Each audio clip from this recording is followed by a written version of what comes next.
Hey guys, so I'm going to be teaching you some tips on making a better pattern.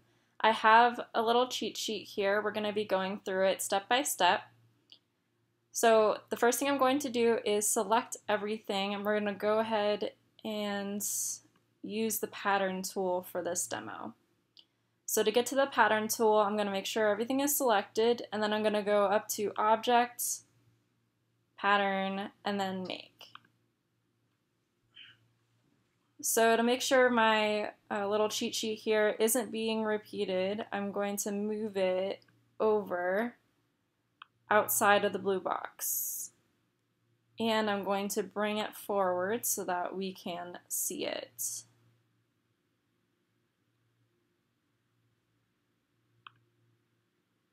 All right. So my first tip I have for you is to avoid large holes. Without having to do anything, you can already see that my pattern has huge holes in between the images. So the negative space in between your images are very important. It's almost more important than the images itself. You don't want to have large holes that are distracting the viewer in your pattern. So something you want to make sure to look at is just large spaces, and you want to make sure that those spaces are filled up. All right, so tip number 2 is to separate similar items. So you want to make sure that similar items aren't too close together, because that can also be very distracting. So for example, if I multiplied these leaves together here, and I wasn't intentionally trying to make a pattern that looked like that, you want to make sure to avoid having similar items just right up next to each other. And then tip number 3 is watch out for rows. So sometimes you don't even do this on purpose, but you might make a row or a line of images all together, and that can be distracting in your pattern. So I'm going to create an example of that by purposely lining up my images. So if I wasn't making a pattern specifically like this, I didn't want it to look like that, you want to be careful that your images don't line up perfectly to make lines. So you can see as I get farther away from my pattern and see it more repeated, you can see how it makes a line going across my pattern.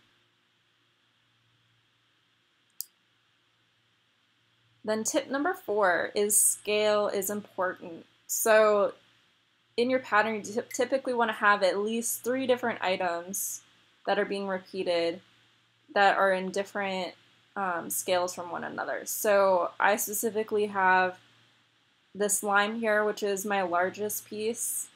Then these leaves here are kind of my middle or medium sized pieces. And then I have these flowers here that are really small. You can, of course, have more than 3 items in your pattern, but you want to make sure at least 3 of them are in this scale variety. And then tip number 5 is variety of angles. So you want to make sure that something in your pattern isn't being repeated all in the same direction, like these lines here. If I wanted the pattern to look like this, I would want it to be a little bit stronger by rotating one of the lines so that it just faces a different way. It makes your pattern more interesting to look at.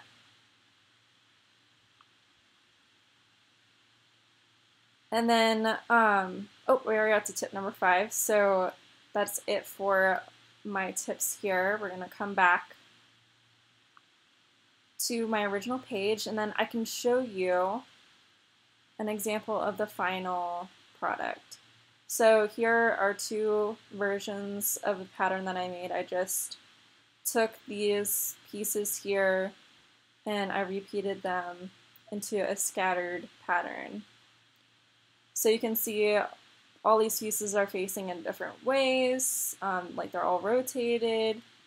I don't have, similar things right up next to each other.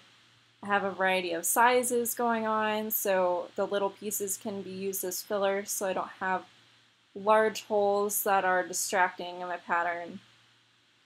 And that will help make it just a little bit more successful. I also recommend using this kind of scattered method when you're especially printing on fabric, because it'll just make the fabric more usable in different directions. So you can kind of twist and turn the fabric, and someone can make it a little bit more usable than having it going all the same direction. Alright, so that is it. If you guys want to take a little screenshot of my tips, you can. I have an Instagram for just patterns if you want to follow me. It is Allie Art Patterns. I also have other YouTube videos for tutorials on Illustrator, and I also have some speed paints up there. So go ahead and check them out and subscribe, guys. Thank you so much for watching. Have a nice day.